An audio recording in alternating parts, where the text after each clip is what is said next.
this week we listened to Samson Mow and Prince Philip basically promote their new project called Jan 3. And if you haven't heard of Jan 3, it's kind of like an initiative where they want to further Bitcoin adoption. Um, this was suggested by Stephanie. So, like what we did last time, where Ramon was the one who suggested it and he's also the one who moderated, maybe this time we can do the same thing. And because Steph, you're the one who suggested this episode, you can maybe moderate this as well. Okay. Well, um, I think. Okay, Ramon, did you see it? I listened to Or it. listen, sorry, not see. There's Yeah. nothing to see. Ah, they're really okay. Okay. Okay. Well, Just a I while will ago, say. actually. Well, I will say that I'm sorry that it was, at least for me, I found the podcast underwhelming Ah. because well, the I found that the episode was a little too like show business oriented. Like the questions were very, like, oh, these people are like celebrities, and then we want to know what being a Yeah. royal or a monarch is like. And I'm like, I'm not really there for the the high life. I'm here to know about the whole, like, Bitcoin adoption. So yeah, I'm sorry it was underwhelming. I had no idea it would be underwhelming. But maybe to start off, let's just get reaction since I just shared my reaction to the podcast. Uh, yes, you are right. But it was also a welcome change of pace. I mean, I think we'd had done three pretty deep, especially the one before this, right? It was like you finish listening to the podcast and you kind of don't know what to think. Also, um, as a side note or a bit tangential, I think it was in the Bitcoin Matrix where he also appeared. So Bitcoin Matrix podcast, and they were able to talk a little bit more. Samson Mo or Mao wasn't there, so he got to talk a little bit more about him and his role in Bitcoin. But I think my reaction is like it's expected. I mean, after all, he was hired mostly because he's a prince, right? So it is exactly what Samson Mao was looking for, somebody who was already in that echelon, I guess, of society.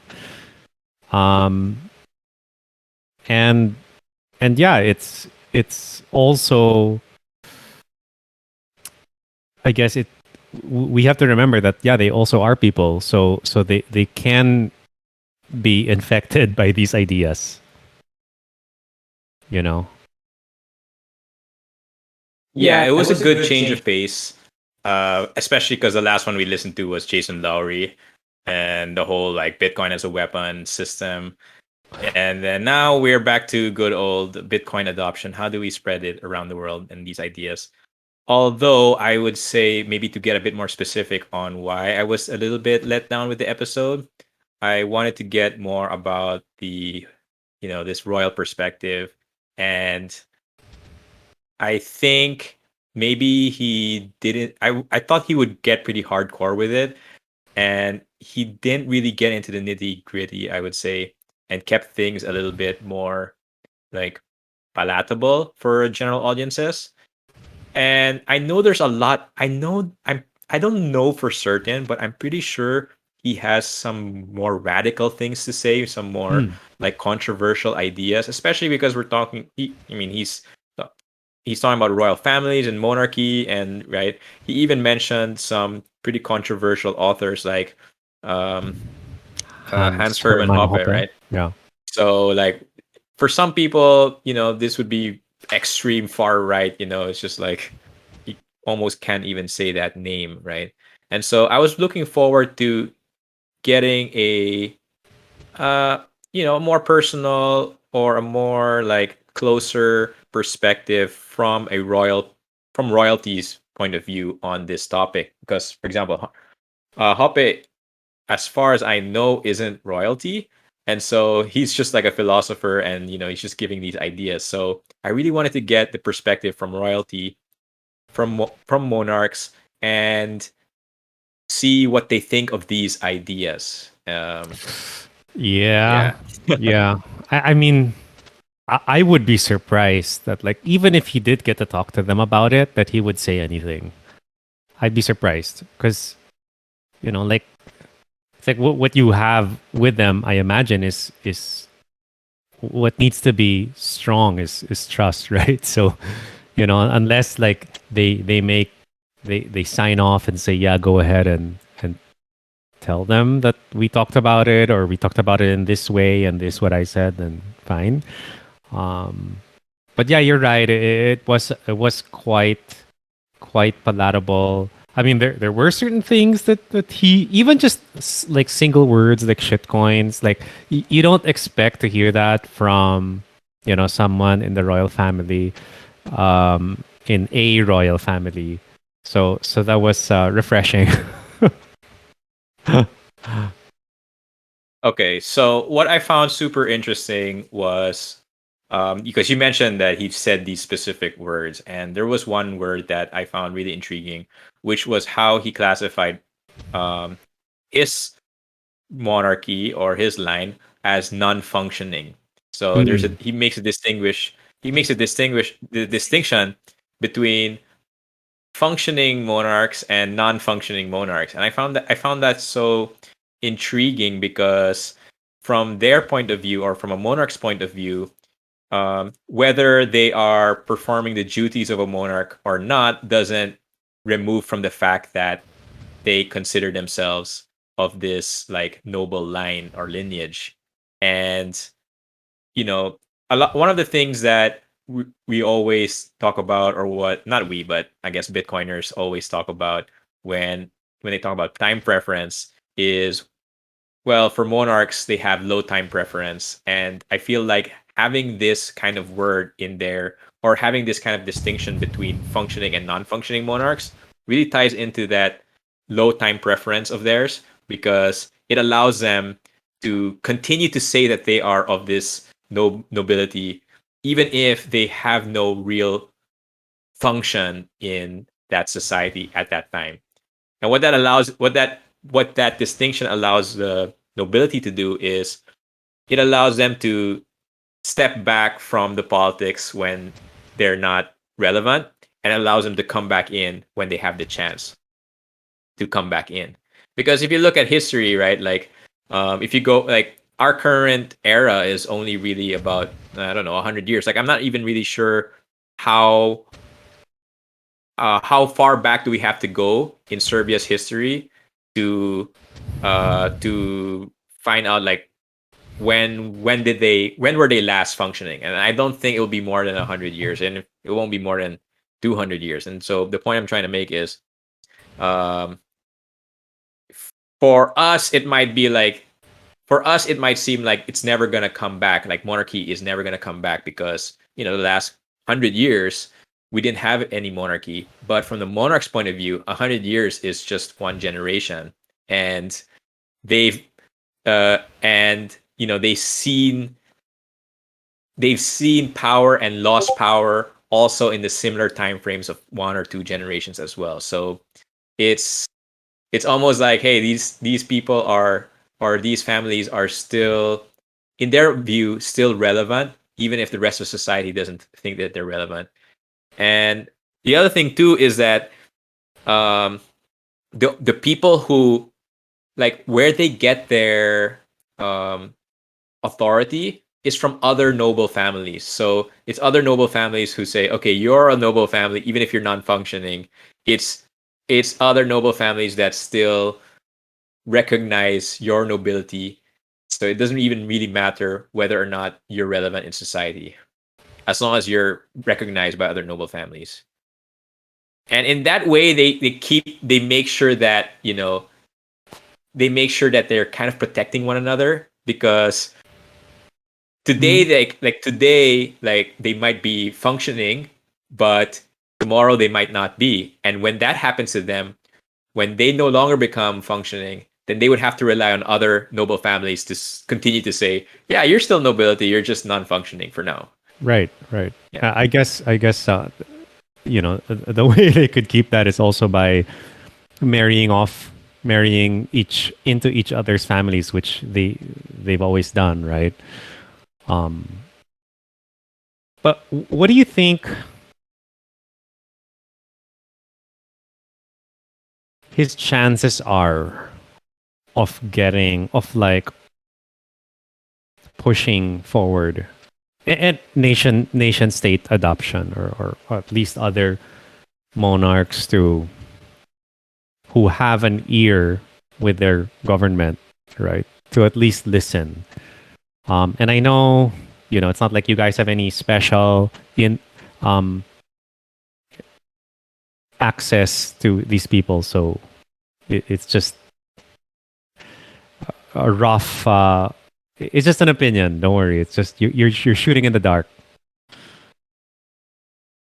Question in relation to what you said, Ramon, and also what Rafael touched on, about monarchies and low time preference. Because, oh, by the way, hello, Iman. I'm Steph. I'm the least um knowledgeable about Bitcoin and in general, because I think everyone here is like really into Bitcoin, and I'm just here by association because I'm married to Rafael. But anyway, I'm just here, giving the noob's perspective, I guess, or the layman perspective.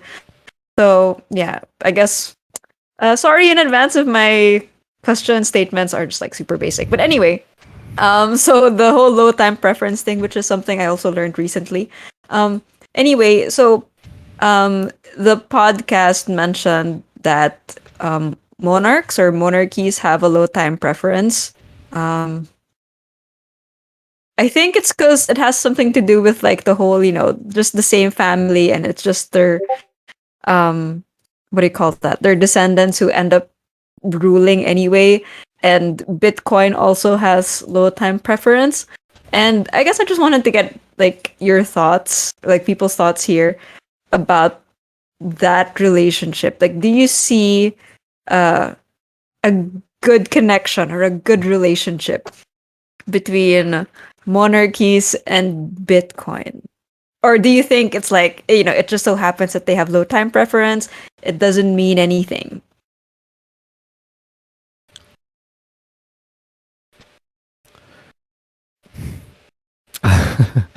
Well, it's not like I really thought about this before, he talked about it, or even maybe Saifuddin mentioned. I think we spoke a little bit about monarchies and Bitcoin, or at least low time preference, which is far or long time horizon, right? Yeah, it's quite reasonable to think that what they see the governments are doing with the money and essentially punishing savers is not a good thing, and returning to a hard money standard would address this issue, right? And because I remember reading this book about the name's gonna come to me, but it was about how modern central banking was born, and it started with the First World War and went through the Second, and talked a little bit about Bretton Woods.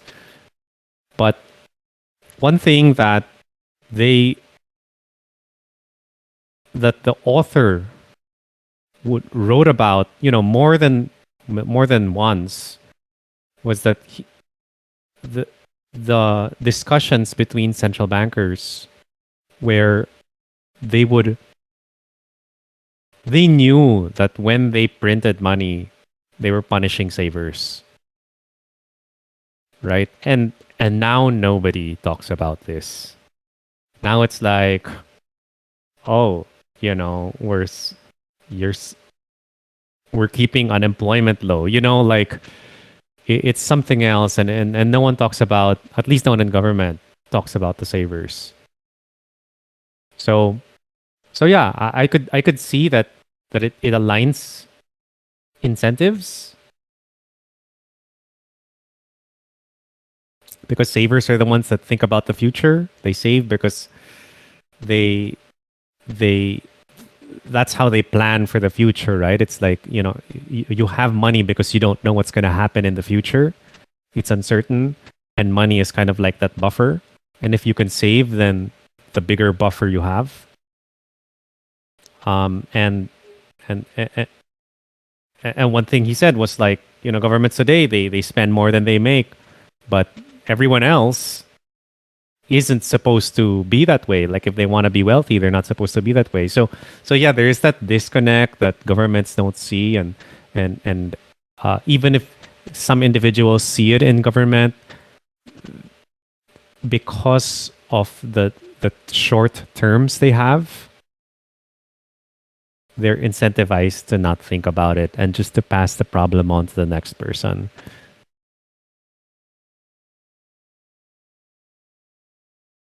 Yeah. So I hope I'm not going to talk too much about like the monarchy aspect. I will say though, I am somehow a fan of the idea, especially because of the way you can hold monarchs accountable. That's different from how we hold public officials accountable. So today we basically don't hold public officials accountable. We hold sort of like the system accountable, and we say, okay, we'll just let the system be the one to do the proper checks and balances, and we'll have to just trust that their agencies are, and we have the justice system, and we have various like institutions that are cross-checking one another, and so like no one can really be a tyrant. But what ends up happening is nobody is accountable. Versus in a monarchy where you have one royal family that is in control of everything, because they're held accountable, what they end up doing is they tend to be more libertarian, because they say there's no way we can possibly control everything, and so the best course of action would be actually to let the people be as like unrestricted as the monarch can help it. And then he would only really intervene when it really needs, like something needs to be fixed or something has to be done or whatever. But going back to Steph's question about how Bitcoin fits in that picture, especially with like the low time preference. Well, of course, he already talked about how he just basically said it's a match made in heaven, right? Because both of these things are low time preference sort of institutions. If Bitcoin is an institution, if monarchy is the institution, then they match perfectly with one another. What are other things that monarchy and Bitcoin match up with? Well, in when we try to describe like medieval times, or basically monarchy times, when these states basically were limited by their money that they're able to tax, they're limited in terms of what they are capable of doing, and so the monarchs could never really get super crazy powerful, because the money itself was what restrained or constrained these petty states that each monarch had, right? Of course, that money is, at the time, that money is silver and gold, not like the digital money that we have today. And then just comparing it with money that we have today, where states, bureaucrats can basically do whatever they want because they're not bound by these monetary restrictions that maybe the monarchs had. So if we had monarchs on a fiat standard, that like when people say like, oh, are you're crazy for thinking that you'd want monarchs back because they would have infinite power, and by infinite power it's like, okay, they have 100% rule of law, control of the population, whatever. And these people are always, this criticism always comes from the point of view of the fiat world that they live in, where the government right now has unlimited power in terms of what they're able to do. but not in terms of like I guess the politics. The politics is where their power is restrained by, but like how much they can spend to do the projects that do get approved, that is what's unlimited.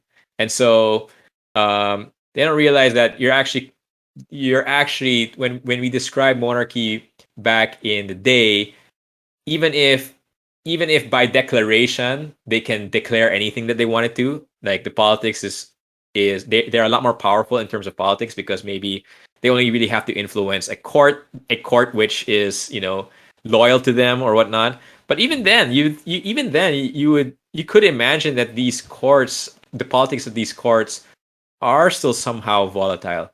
And a lot of the times, even when you say monarchy, we usually think of the kings, the emperors, but in a feudal system, it's actually made up of like this entire like hierarchy structure where you have petty lords and even pettier lords and so forth. And within those hierarchies, there is internal fighting, there is internal politics, and so even the monarchs of the day would still be limited by that politics. But anyway, just to go back, um, I could see why people come to analyze monarchs with this fiat mindset, and they would think that's a disaster. But they didn't. But actually, if we had monarchs on a hard money standard such as Bitcoin, a digital hard money standard such as Bitcoin, then even if politically they would have more power, they would actually be more restrained in their like by their monetary by the monetary system, right?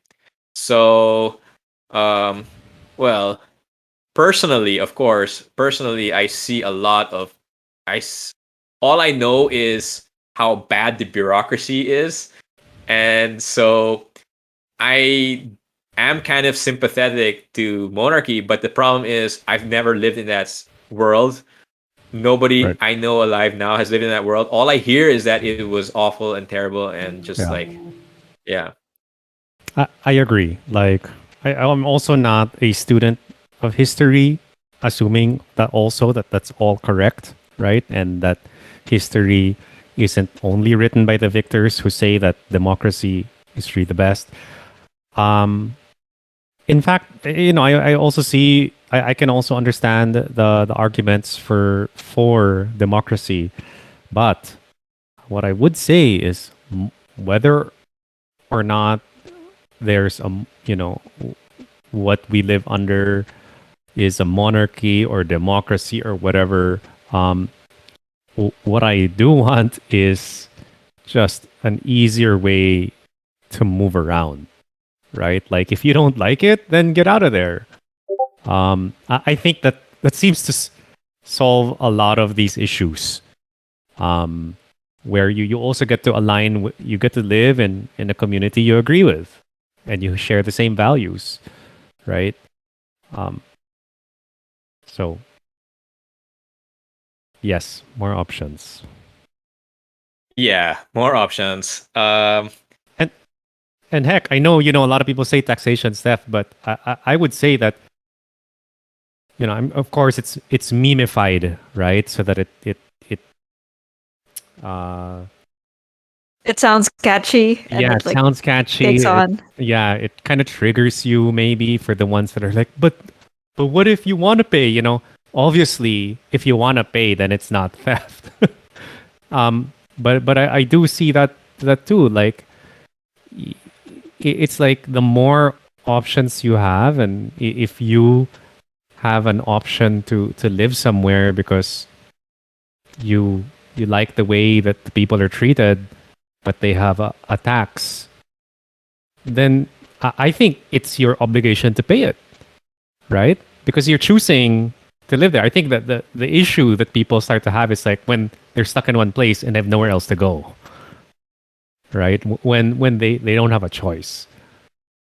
So there, I think also having more options fixes the tax problem too. Anyway, yeah. yeah, So I think part of being able to move around, you also so part of being able to move around, another way to phrase that is basically having a lot of options available. And having a lot of options available is another way of saying you have a decentralized government.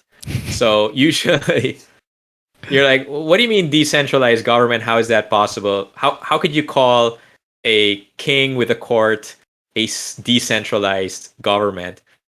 But actually, what you're trying to describe is the collection of kings, sort of the collection of courts, and within their small petty jurisdictions, they might have central and absolute authority or whatnot.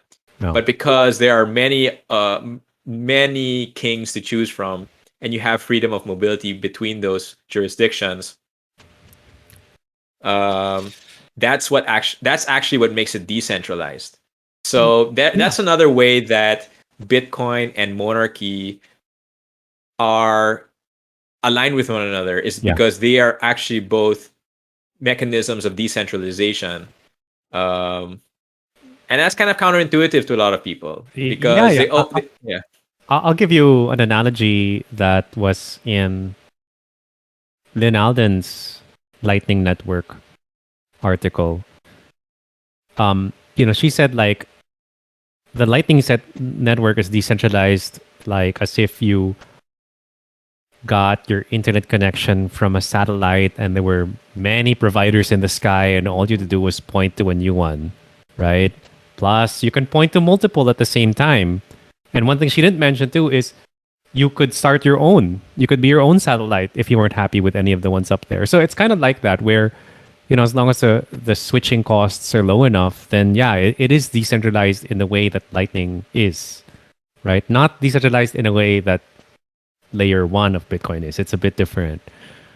I like Steph's question, but I mean, I've already scrolled past it, but that's a dictator of a low time preference. That's because like in a way they are. I guess I don't have the tools to really differentiate it, but they are kind of like a monarch, right? I mean, they're there for life, essentially. So,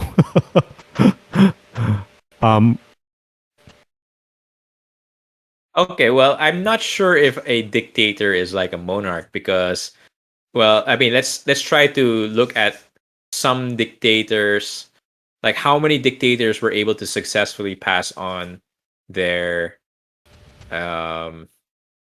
pass it on to the next generation. I'm thinking maybe North Korea, but maybe there are a lot, actually. But I would say the difference is a dictator doesn't usually start off as a monarchy. So usually it's like state capture or revolution, something like this, and then from I guess political maneuvering, or I guess just being able to stay in power for so long, then they're able to pass it on. But it usually doesn't start out like that. And because it doesn't start out like that, the policy that he has to make sure he stays in power, the politics that he will engage in will be much more destructive compared to a monarch who already has that right. Okay. So if a monarch starts off with the rights, I'm sure they have a more like fancy way of saying it, some like Latin way, like I don't know, like my domain or my juris, whatever. Anyway, if the monarch starts out with that premise and the whole society is basically you're the king, we're okay with whatever it is that you say, then he doesn't have to make those destructive like policy stuff that would allow him to maintain power. So I actually don't think that they're similar. Okay, that's fair. And I was thinking, like, while you were talking, I was thinking, the social contract is different, right? Like with the dictator, you don't necessarily.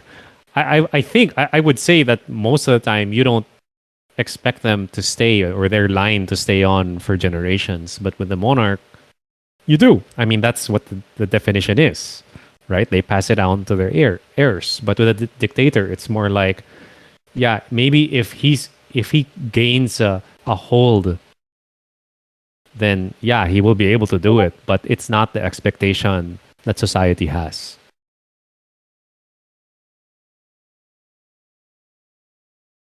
Mm. All right. Um,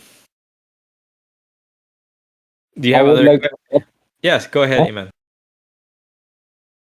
Yeah, it's talking about monarchy itself, right? I mean, the idea is like to, you know, to maintain the status quo, right? And then I think in Indonesia, even though like it's like a modern democracy or something, but it's not really there, you know. I mean, like there's some political party in here, you know, been charged for so long, and yeah, they will,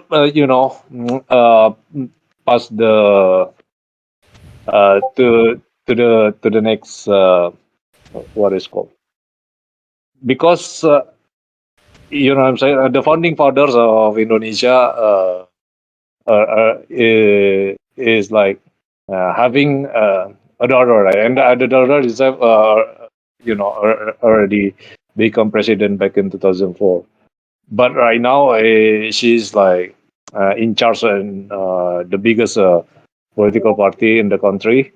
But she will, pass it to her children, to her daughter again. You know, so that's why it's like you can. It's not the monarchy itself, but it is more than that. You know, I mean, like it's what to say in English, right? I mean, like oligarch, oligarch. It is hard to comprehend because this way you can see that the it's complicated way to control people, right? When you see that monarchy taking place, or you may be like, yeah, that's the part of monarchy, right? You need to deal with it. But you cannot judge in oligarchy way, because you run the system in democratic way, but it's kind of hypothetical, because at the same time they control by maybe like, you know, your yeah, the people or the elites of the country. So that's why we get control, and the country is never free, because those people is in charge. So yeah, I'm telling the truth right now. Maybe it's I get into political, but it is what it is, So I just want to share our situation here compared to what your guys discussing before. So Well, I'm happy that you brought that up because I did want to talk about that and sort of describe the politics here in Southeast Asia. So, because earlier we said that the worst case scenario is fiat system plus a monarchy. And if you think about it, that's actually kind of like what we have here in Southeast Asia.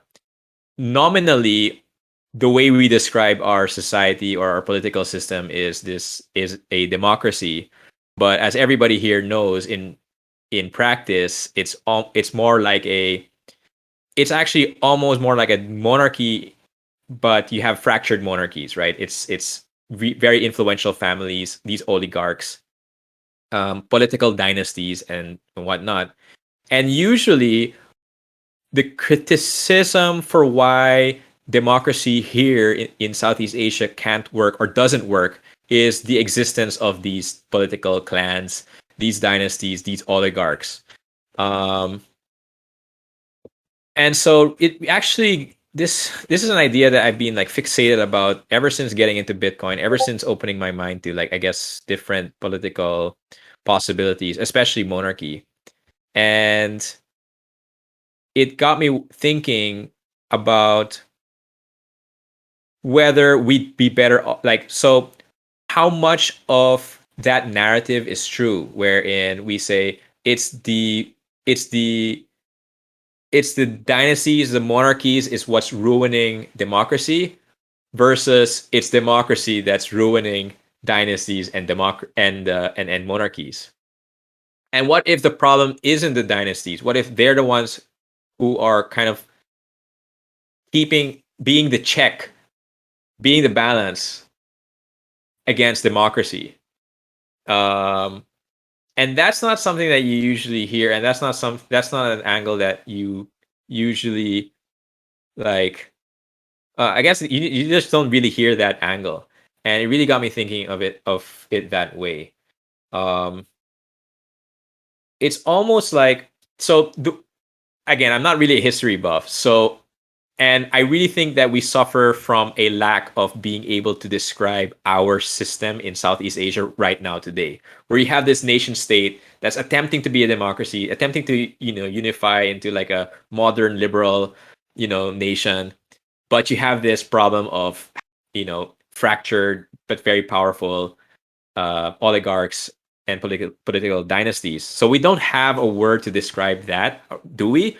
Um, and even if we do, people aren't really conscious or aware of it. So, and when I say people, I'm talking primarily of maybe the intelligentsia or the um, but political what like this like the I wouldn't really say the elite in society, but I would say like the well, I mean, the other thing too is that a lot of political consciousness is centralized in the capital. So in the Philippines, that's Manila. I'm sure in Indonesia, in Jakarta, like a lot of the national like identity and consciousness emerges from the capital. And so whatever it is that the capital defines itself or defines a country, these people, the intelligentsia who belong to that capital, that's the way they describe the country as well. Anyway, so and just to say that when you say, oh, Philippines, Indonesia, these are democracies, it's not exactly like that, right? And so I'm not really a history nerd, so I mean, I'm not a history buff. I don't know, whatever. The way I like to think about the Philippines or Southeast Asian democracies is more almost like medieval China or like feudal China, but wherein you replace the emperor with a democracy, a national democracy, and all these institutions, but then you still keep this bureaucratic class, this like feudal bureaucratic class that's emerged between the bureaucracy plus a dynastic power, similar to ancient China, where local administrators, local governors we're considered bureaucrats because they would answer to the capital. They would answer to like these empire wide institutions. They had, for example, a civil service exam, which even if you were a member of the dynasty, a local dynasty, like a bureaucratic dynasty within that province, you would still have to be properly educated and get all the necessary certifications or whatnot. And you realize actually feudal China was actually quite sophisticated, but that's besides the point. The point is, what we have now, to me at least, is similar to feudal China in the sense that on the surface it looks like it's bureaucratic because there's a top-down centralized authority, but when you go into the provinces, it's actually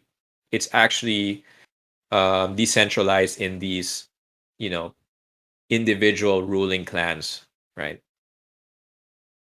And you kind of have the worst of both. So you have the worst of democracy and you have the worst of monarchy. And usually, like usually the way we look at how we're gonna progress, we think we're on this road towards nation building. Like little by little, we're building these institutions up, and little by little, we will get rid of the dynasty part. We'll get rid of the bloodline part. And eventually we'll reach a state where we can properly elect the right people for the right job and fit these positions, these bureaucratic positions with the right people. And when we get the right people, we'll solve all of our problems, whatnot. But actually what we see is there isn't much improvement. And I don't know if it's getting worse, but it's definitely not getting better. And so for me, at least, it's the worst of both worlds, the worst of democracy plus the worst of monarchy.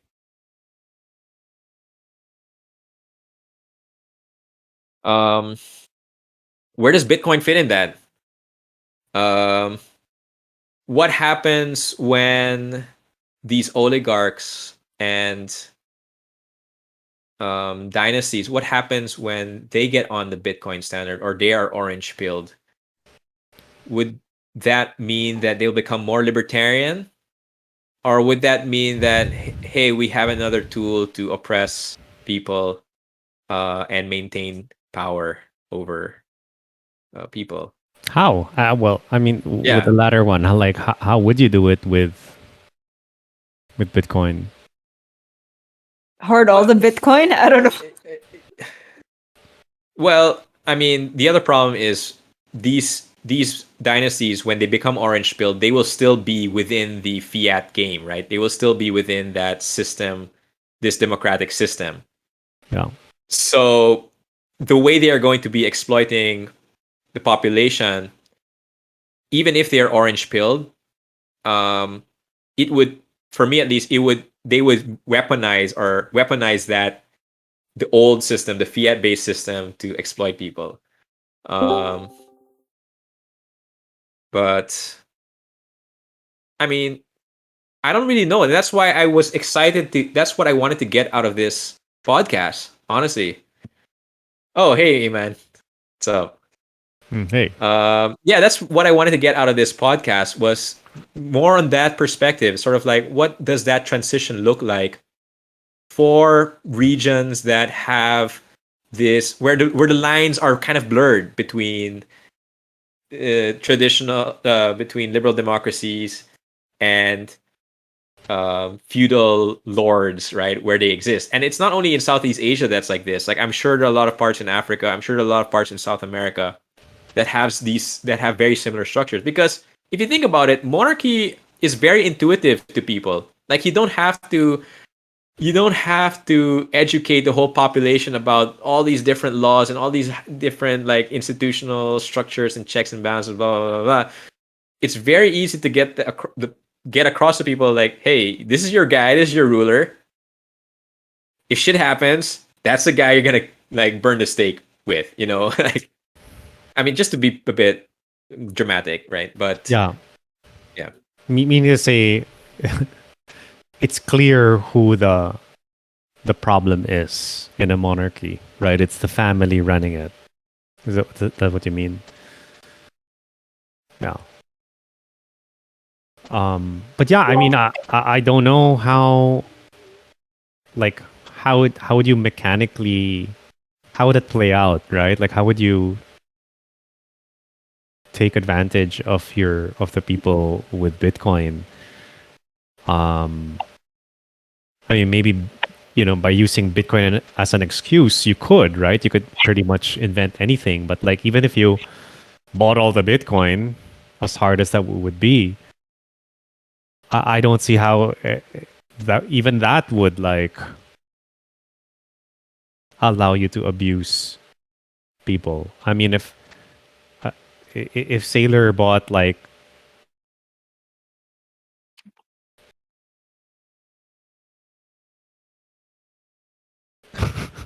right, it's not like he could be. Sorry, He could you got cut after Sailor. If Sailor what? bought like 80% of all the Bitcoin. So I am lagging after all. Yeah, so if he bought like 80% of the Bitcoin, it's not like he can stake with it and be a validator and basically blacklist you, right? It doesn't work that way. So yeah, I don't know. I mean, I'm not saying there isn't a way. I haven't heard of one. Well, I have some ideas. Iman, did you want to talk? No, because I just set up the camera, so I lost a bit. So yeah, please go ahead. Okay, so I have a few ideas. The first one would be that, if the monarch is orange pilled, but would it be to his? So if the monarch was orange pilled, but he wasn't, he doesn't have the claim properly, like, he doesn't have the proper claim. So he's a local lord, a local feudal lord, political feudal lord, right? Again, we don't have the right words, we don't have the right terminology for this, so it's hard to but you know exactly what I'm talking about because you're from this place, right? So you have the local lord, and he still has to get elected every election cycle, but he's always the one who gets elected. Would it be in his advantage? Would it be in his advantage if he orange pilled his population, or would it be in his advantage to use his population to hoard more Bitcoin? And so, like, the way he would exploit them would be, well, I'm not evil, so I'm not creative like that. But I'm sure there are ways that they can figure out how to, exploit people or exploit resources, for example. I think that's okay. We can talk about exploiting resources. So what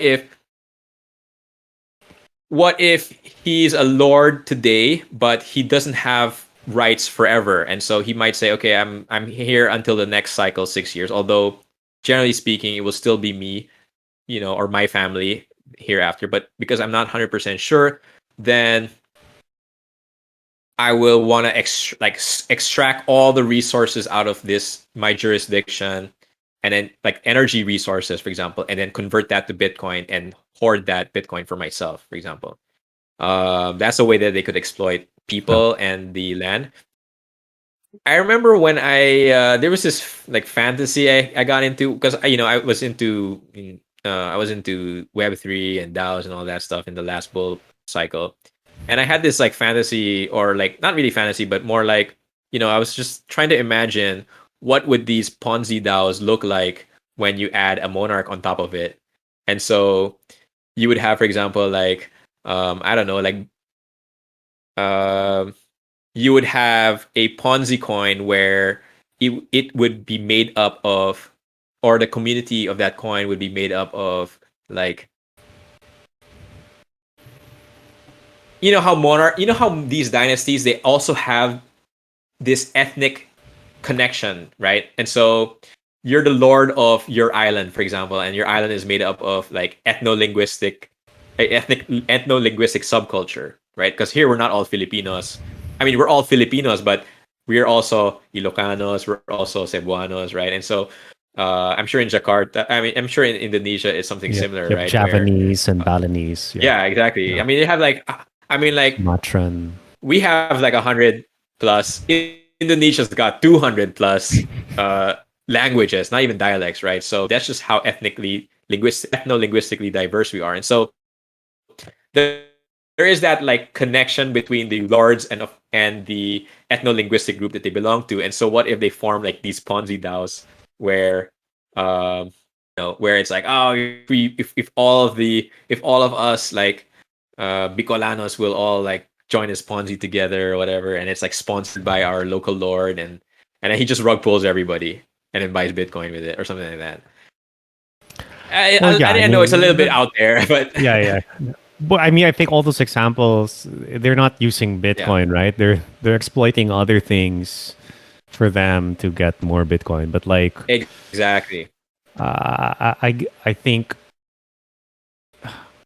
like I was thinking, and Alex Gladstein kind of makes his point. Like, so Bukele, let's say he was a bad actor. If his people used Bitcoin, he would be able to do less damage than if they didn't. Than if he really controlled all their money, like their bank accounts and stuff like that, right? So Bitcoin limits not only the printing the central bank can do, but also what the authorities can confiscate, right?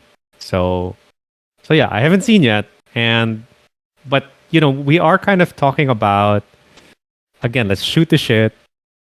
How do you think, like, when they do get orange pilled and they're like, yeah, I don't want my face written on a note that devalues like that is used to devalue people's time, or rather wealth, right? Because they just keep printing more and more of it every year. Um, would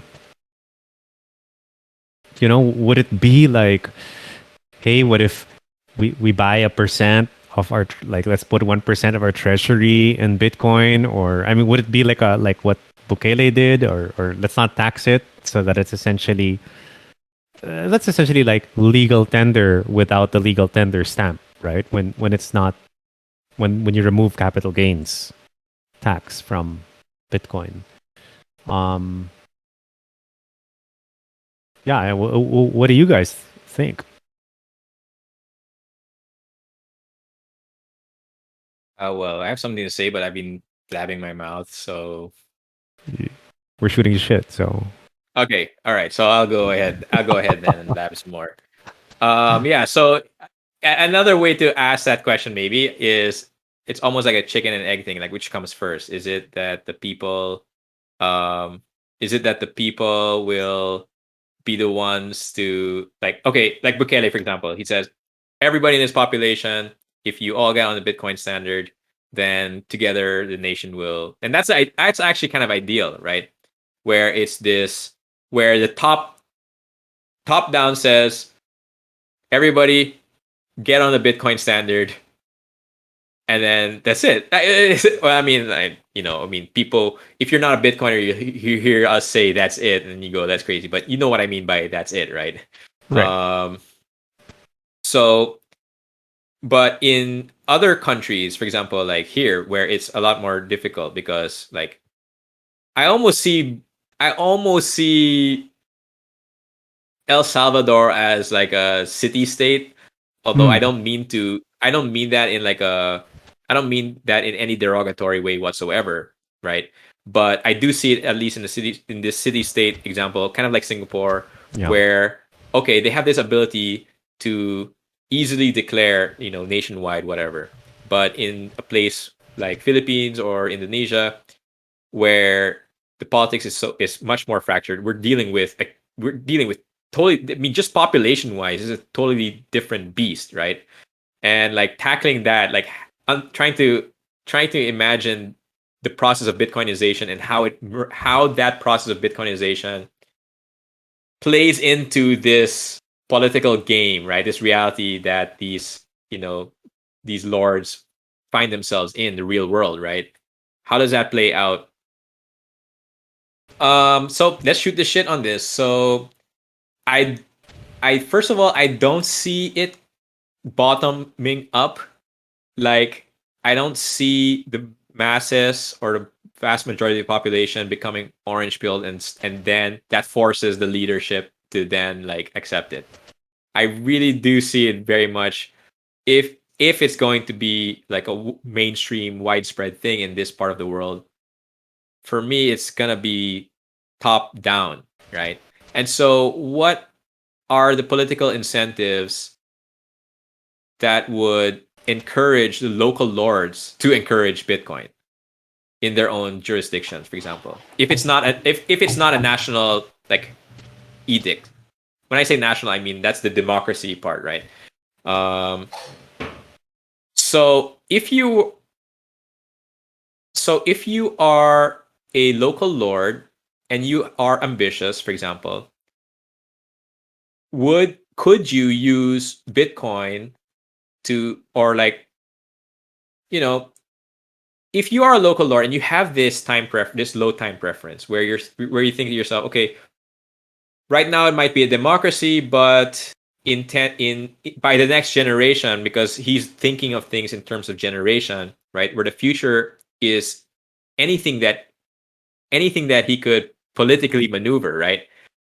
And so in that case, an ambitious local political lord would then have the incentive to encourage Bitcoinization among his population, even if it's not the whole country, right? It's his own island.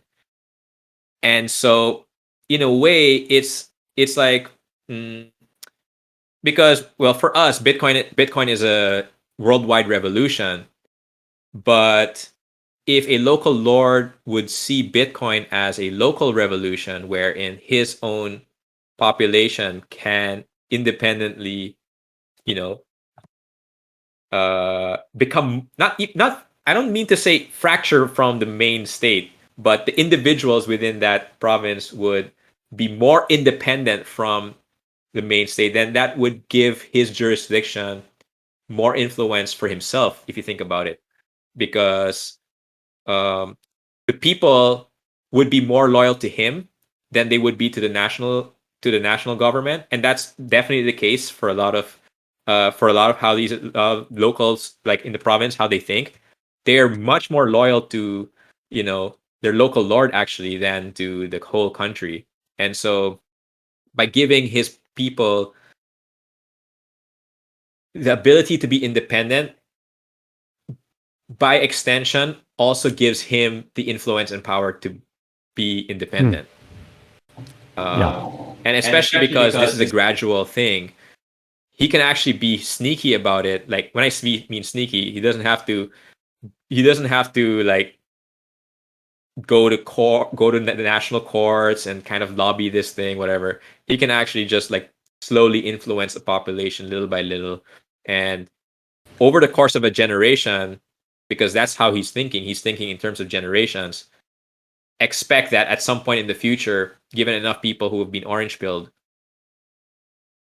he could, you know, it just gives him more influence. And this is how these people think, right? Like, I mean, I'm putting words in their mouth, and that's what I wanted to see more of from the podcast. But you know, they're thinking of things in terms of influence, in terms of gravitas, right? Like, and this like, you know, I mean, it doesn't have to be everything is now as soon as possible rug pull type situation. He can actually think of things in terms of decades and generations and say, okay, over time, little by little, we'll slowly get there. Yeah. I have a question. This is something that Raphael said a few minutes ago about like not being able to imagine like the grassroots aspect of it. The bottom up part, like, is that really not possible? Or is it more the case, or is it more accurate to say that it would probably be a slower Bitcoin adoption? For me, I don't really know. I don't really know any example of the grassroots thing, maybe except the one in Boracay Island.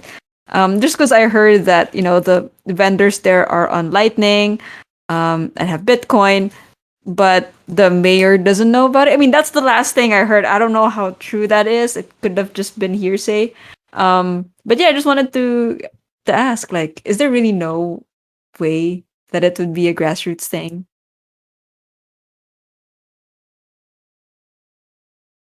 Okay. I'll chime in here. So a while ago, I think when Rafael said chicken or the egg, you maybe you meant more like this region, right? But I guess strictly speaking, it doesn't have to. It could be both, and then I think that's what Jan 3's after. Like perhaps it seems like their main focus is top down, but they're also making a wallet. I didn't know that. They're making a wallet that has stablecoin functionality because that's what really most people need and are familiar with. And so it looks like they are doing some bottom up things as well. And to answer Steph's question more directly, no, I don't think it. I certainly think that like bottom up is. That's my bet of how adoption's going to be. Because what are the estimates now of people that own Bitcoin? You know, maybe not everyone would be diehard Bitcoiners, but like just them thinking that it's an investment opens them up to the idea or at least to explore that it could be something else, right? That's how it started for a lot of us. We come in for a number go up, but we stay because of the tech. No, I'm just kidding. But we stay because of the freedom, right? Um, and but that takes also multiple cycles. It's not just like because you buy it, that's how you think. It might take 8 years for people to see that.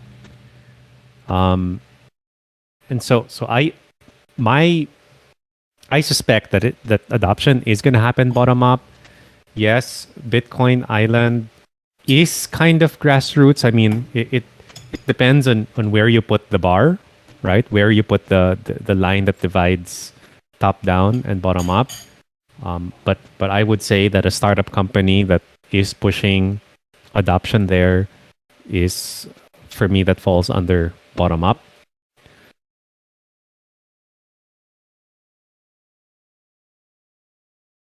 I guess And I'm a then- little bit.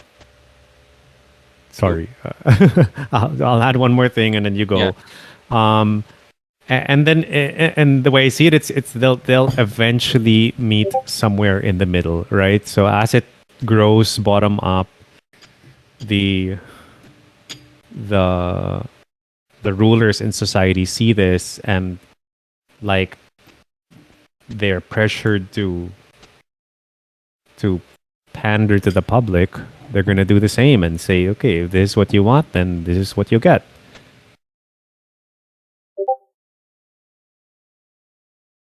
I guess I'm a little bit black pilled when it comes to bottom up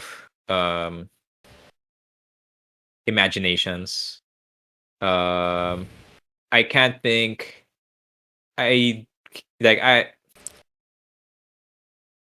And a major reason why I'm black pill, of course, is because we just went through this pandemic where, like, even up to now, when the government has already said you don't need to wear a mask indoors. And I love how they phrased it. I love how they said, you may volunteer to not wear your mask.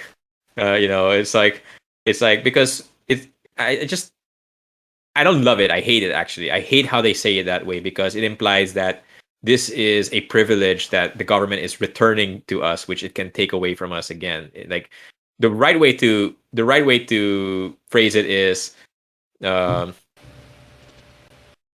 is the right way? I guess you have the right to not wear a mask. Like, it's anyway, without getting too much into the semantics of it. So even if we have this privilege returned to us again, still, like, I went to do my groceries today. I wasn't wearing a mask. I actually only chin strap whenever I go to the shopping mall.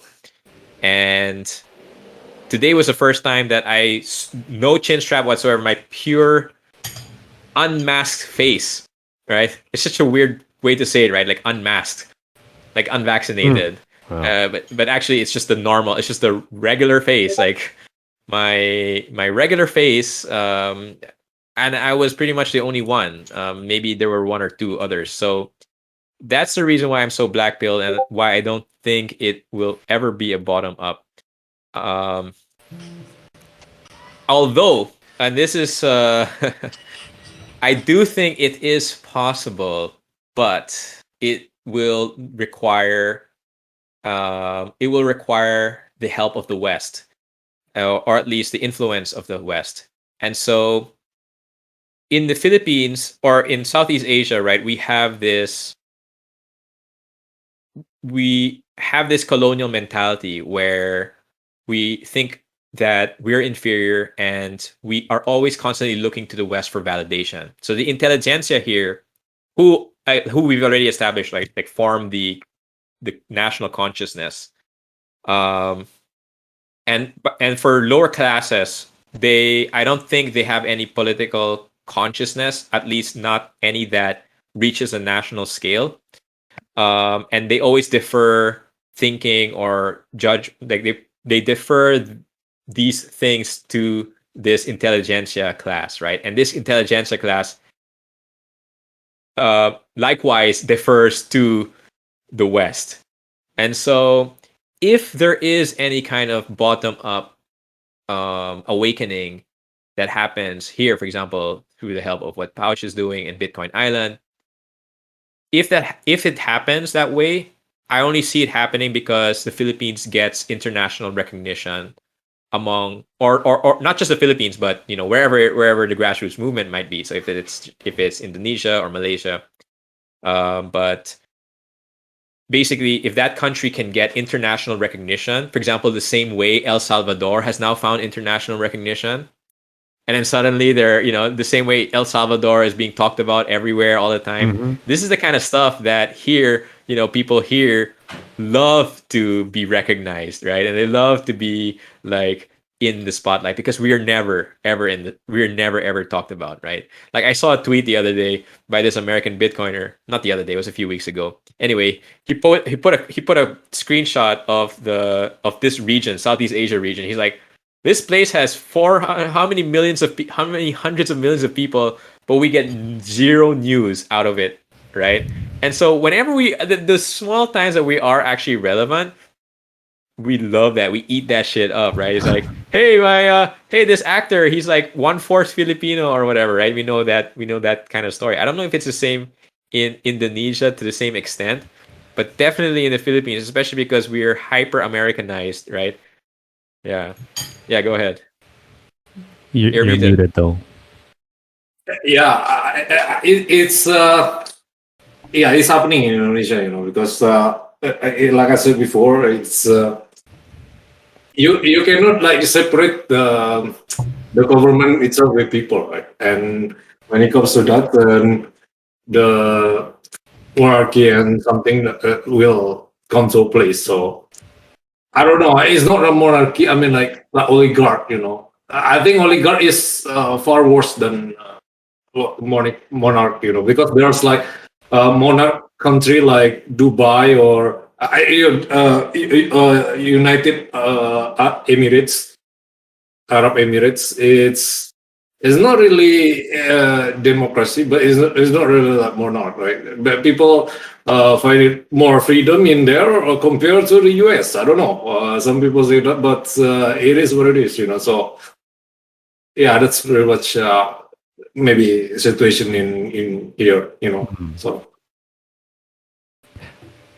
yeah, well, you're right. Like there is that angle, and I think that's when the people who rule will then that's likely the reason that they'll push something forward is because they'll gain recognition outside their country, right? Maybe it's the West, but not necessarily. Like, there's this, when I started getting into business and startups here, they were like, a lot of companies here and or a lot of Philippine leaders, when you tell them that a neighboring country is doing it, that's when they're like, oh shit, then we got to do it too, and we got to beat them, right? Not necessarily like some European country. No, I mean, maybe because the expectation is, yeah, they're going to be better than us.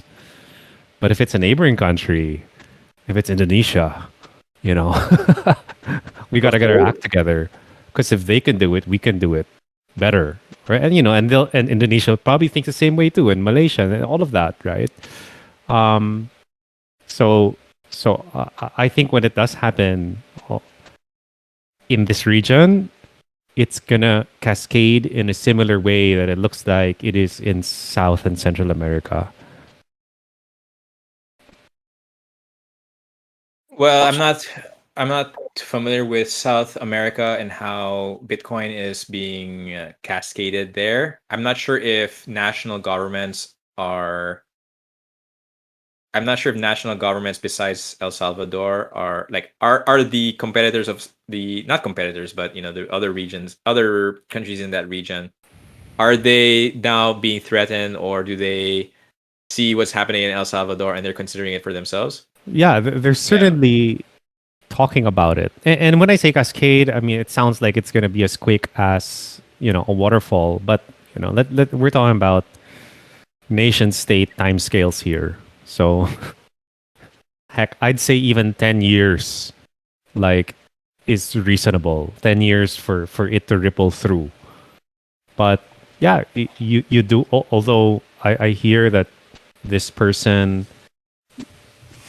Indira something Kempis from Mexico, like she doesn't have she's not doesn't belong to a very like strong party, but it is being talked about, and she's gonna introduce or has introduced a like a Bitcoin bill or something like that. But even if it doesn't push through, they're talking about it.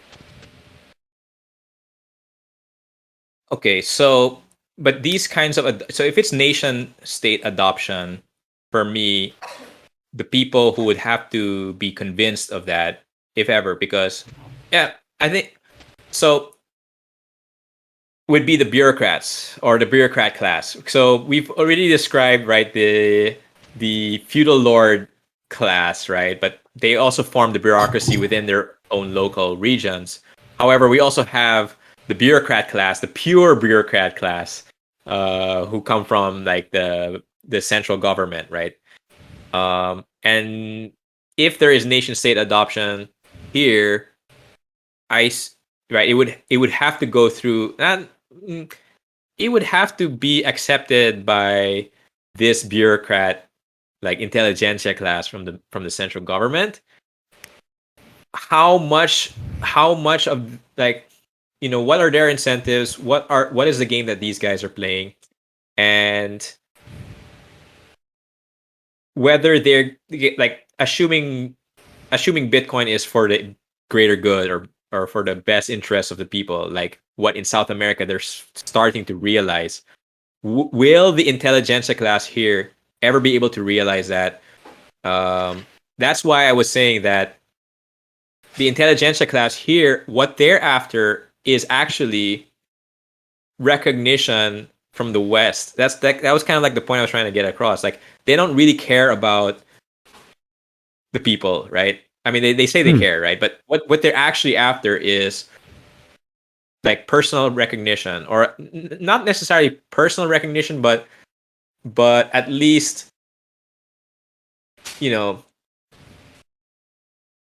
again, I'm really black pilled on this stuff because of Validation. validation. I'm really black pilled on this stuff because of what happened or what I experienced because from the pandemic, where it's like clearly you had this thing that was this regime that is very detrimental to the population, and yet the bureaucrat class went along with the West and the international sort of narrative, right? And they were completely captured by that. And even if it was even if like it should be intuitive that hey, if the whole world is shutting down and we're in competition with the world, then if we're the only ones who are counter to that, right? If we're the only ones who are open, then this would actually benefit the population the most. But they're not thinking of things in terms of that way. They're thinking in terms of how do we look as westernized as possible? How do we appear to be, this very obedient liberal democracy that is compatible with the world? Okay, well, I think I can understand the sentiment, but maybe to be like I don't know, like the maybe not necessarily the devil's advocate, but worth asking, like maybe the same question with the monarchy question, like, well, wouldn't it be a win-win ish at least, if you have a bureaucrat that is pro Bitcoin and lets people use Bitcoin? Like, okay, the bureaucrat gets the recognition that they want from the West or wherever, and people can now transact with Bitcoin and actually have Bitcoin. Like, isn't that a win-win? Exactly. So that's what I'm saying. If it's a bottom up phenomenon, then it would be because a bureaucrat here was able to find recognition among a international Bitcoin like intellectual crowd, for example, right? Or a policy crowd or whatever, right? Where this bureaucrat can now um, I guess seem like he's doing great work because the West will support him in his endeavor to push Bitcoin, for example. Wait, so if it's a bureaucrat that does it, it's free. Like you consider it a bottoms up, not top down. Um, well, it's because it started off as a bottom up, where the example was Bitcoin Island, right? So what happened in El Salvador is a good example where it started as a beach, bottoms up, and then the bureaucrat class were able to gain recognition on the world stage as like, hey, this country is accepting is very uh basically accepting Bitcoin, and now they have recognition, and now everybody, all this whole entire bureaucrat class, although there is an opposition, most of them can now rally behind it. So it's not an individual bureaucrat. I'm talking about the whole, like, this whole group in general. And at that point, it would become top down. So that's how we started this discussion, right? Which is it bottoms up or top down? If it's bottoms up, it starts off as bottom up and then gains international recognition, and that's what allows it now to be a top down. Because if we don't get any international recognition, I don't think the bureaucrat class here will, like, I think they're very conscious of not looking like they're fools. And if they have a white guy telling them you're not a fool, you're actually you're the smartest brown person in your whole country, right? That's what gets them off. And so I think that's how it's gonna play out, if it does play out that way, or it's bottom up. Okay, so it's 10:28. So I think to wrap up tonight's discussion, so I'm maybe like you guys have other things to say, but I'll just throw out maybe the only other question I have in my notebook, which is do you guys have like a fantasy or like an ideal for how Bitcoin, like your ideal for Bitcoin adoption, like whether it's top down, bottom up, like do you have like specifics, like a fantasy when it comes to Bitcoin adoption in your country? Well, region, yeah, I mean, the fantasy part, that's easy, right? Like everyone just asks what is money, and then it leads them to the logical conclusion that, yeah, let's go buy some Bitcoin. But I'm gonna challenge myself a little bit, and I'm gonna say that I think the likely path forward, so the realistic, and I'll also say that I hope it doesn't remain fantasy. Is that just like how PLDT became an internet provider, and then now we're pretty much doing everything over the net and not really using landlines anymore. So PLDT, by the way, Iman, is a local telecom company. And then how at the beginning, Smart and Globe, which are cell phone companies, mobile companies, they provided SMS and calls. And then when they gave away data, we started moving everything over to data. So I don't even want to receive SMS messages anymore and calls over the mobile phone. I want to do it all online, all on digital, all on the net. I think something very similar is going to happen, or at least my bet is that something similar is going to happen for Bitcoin, where the fintechs will just integrate with it. And then at the beginning, maybe it's not going to make a big difference. Just like at the beginning when data was new on the mobile phones, we still texted a lot over SMS and still called a lot. But as more people adopted it, and in Bitcoin's case, as more companies accept it directly, then we're going to start to see behavior shift where how we're paying is really just over Bitcoin. And, a company that accepts,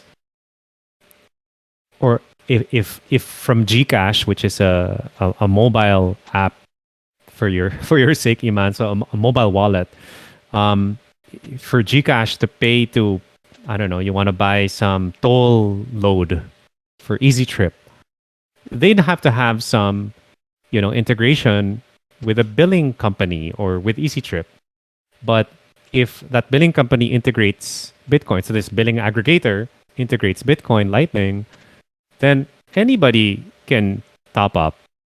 You don't necessarily need Gcash for that anymore. So it kind of like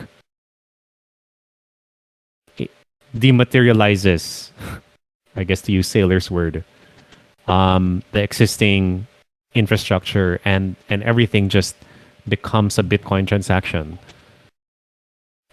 So I think that's a very plausible way that things are gonna move forward, at least here.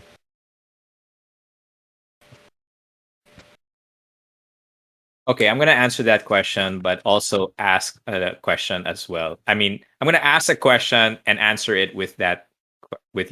Anyway, because the end of that podcast, the host asked the two guests, who would you give if you only had one orange pill to give? Who would you give it to? And because we're on the topic of monarchy and also fantasy, all right. So I thought it kind of merged together pretty well. So who would I give my final orange pill to in a fantasy of some kind of like savior complex where if only we could convince this one person he would save the entire country or whatnot, right? Like something like that. Which, by the way, is kind of how our presidents do get elected. You know, for example, like when we elected Duterte, it was very much this like savior complex where a lot of people thought if we voted for this guy, he would put in the necessary change that will fix the system. A lot of people think that it's drugs. The way the media like to spin it is they say Duterte was a vote against a vote which was pro-war on drugs, when actually, curiously enough, I think the Duterte vote was a federalism vote, right? Because that was one of his main platforms where he was saying if he gets elected, he will push in federalism, which in a way is kind of like pro-monarchy. Because if we push for federalism in a feudal lord state, right, which we have in the Philippines, right, and you're pushing for more federal power in these provinces, you're actually encouraging monarchy in a weird way. So in a weird way, I view the Duterte vote as like a pro. Anyway, I'm not gonna orange pill Duterte. Fuck that guy. So who I will orange pill? So I think Samson said Elon Musk, and then Yeah. I think Elon Musk is the orange pill. Prince Philip said Djokovic. So I will choose the champion, the world champion, pound for pound, best boxer in the world, Manny Pacquiao. Yeah. I understand. Okay. I mean, this guy is not a monarch. He's rags to riches. He would symbolizes so much to so many people here. Mhm. And he's a shitcoiner.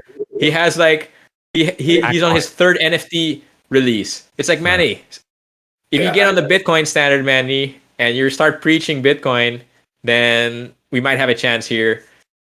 Please be my Lord and Savior, Manny Pacquiao, please. Yeah. Deliver us from this hellhole. Yeah. Again, fantasy.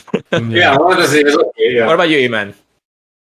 I would like to maybe when it comes to like Elon Musk, already on HBO. Maybe he, I don't know, has become a Dogecoiner because of the brand of the meme, because he's president of meme, right? I mean, one said that who controls the meme controls the universe, or one said in the tweet, but yeah, that's the other thing. But I would like to orange pill a two-person actually. I mean, like, if I had the power to choose, I would like to choose President Putin and maybe Cristiano Ronaldo, because last time maybe he likely was depressed and met what is called again I forgot the name. Who is Jordan Peterson? Jordan Peterson, and he discussed maybe about his depression lately because he's not getting a lot of games. So, but we know that Jordan Peterson is also like libertarian and preach the idea of like Bitcoin as well, and like Bitcoin 2020, Bitcoin Miami conference. He is become the speaker. I think he is already orange peel. So only matter of time maybe before Ronaldo getting into outer space. But I don't know if I had the power to choose. Maybe Ronaldo is the first one, and the second one, like I said, is the President Putin. Because as we know, right, if Putin does the thing, the West do the other thing, right? So they will like bring chaos to the place, but that chaos will, makes the dollar obsolete actually because there will be like the competition between the currency, right? And as you know, like free markets, market tend to say like winner takes all, so that the maybe Bitcoin will capture the. Yeah, I know it's like kind of hopium, but at the same time, it's like market to decide, right? So I don't know what's sure, but that's the only 2% that I can come up with my mind. So yeah, maybe that's pretty much about it. That's Cristiano Ronaldo, right? Yeah, and particularly in Indonesia, so many fans, even though like he's not playing any game. So yeah, I understand. Yeah, I think athletes are a interesting like influential people because they're apolitical. And so if they're preaching something like Bitcoin, which is also apolitical, it's perfectly fine, I think, for them to preach these kinds of things because athletes tend to like to stay out of politics as much as possible, and like this is something that they can get behind. It's a humanitarian thing that they can get behind that they're sure is not political, at least. Yeah, at the same time, there is a saying that in this world, every act is a political act. Even like the sport, like right now, is become political, right? Russia getting banned from the World Cup and or something like that. So I'm not saying that the sportsmen not getting into political, but what I'm saying is that there would be like times when it comes to like people getting different angle to become political. So yeah, that's pretty much what I'm saying. So just to clarify, what I meant is for people who look at the player, for example. So if they look at the player and they know the player is apolitical, even I agree with you that nothing in this world is apolitical, right? Everything is mixed with politics.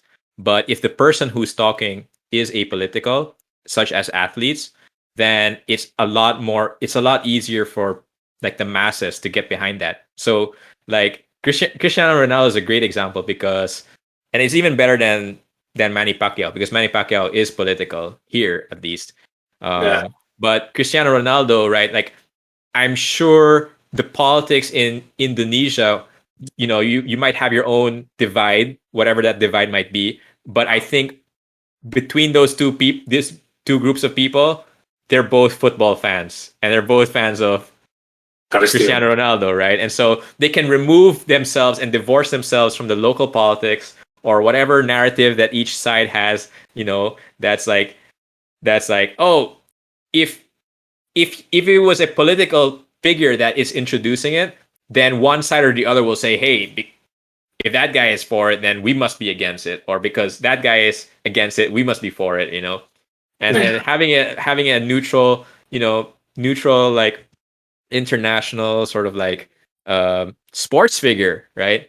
That's something that whichever side of the political aisle you belong to in your own country, it would be able to, yeah, I guess just repeating myself, you'll be able to divorce yourself from that nonsense and just stay true to the right message, which is the money is broken.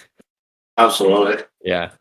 Yeah, but it's right. I mean, yeah, for the longest time in history, Indonesia have been supportive of like, yeah, maybe this is why Indonesia people love Cristiano, because for the longest time Indonesia people have been supported of from the East existent like Palestinian, and Ronaldo has been supported for Palestinian. That's why it's become political, because Palestinian and Israel, no, never-ending story, and right now is getting which side that you're on, and Indonesia people love Ronaldo because of that, because Ronaldo support of Palestinian. But I don't know. Yeah, this is what happens. What I'm saying before, it's all about. It's not literally about the politics itself, but the environment around it, that makes it complicated sometimes. So that's that's pretty much I would say before. So All right. Well, let's end on that. It was a great discussion. Even if the podcast that we listened to was a little bit underwhelming, I think we were able to get a lot out of it still among ourselves. So we'll end it here. We are going to open suggestions. So what we do is we open suggestions for the next podcast that we're going to listen to. So Iman, if there's a podcast that you want to suggest, like you want us to discuss together, if it's a topic that's interesting to you that you want to explore with other Southeast Asians, that's kind of the point of this group. Please suggest. We've all suggested one each already, and we hope that you'll suggest one. And then we're going to vote on Saturday. So we'll open submissions tomorrow and until Friday, and we'll close it on Friday. And then on Saturday, we're going to vote which one we're going to discuss in 2 weeks' time. So that's going to be November 16th. absolutely. Okay. Yeah, but I myself get running a podcast as well, So right? So I already interview like Lloyd or Giz and Adam, and yeah, I was on the big one in Malaysia. So that would love to see what's the next in the podcast. Awesome. Great. All right. Cool. Okay, take care, everyone. Thank Good you night, for your time. everybody. It's been a lot here. Okay, take care. Thank Good you. night. Take Good night. care. Good night. Bye.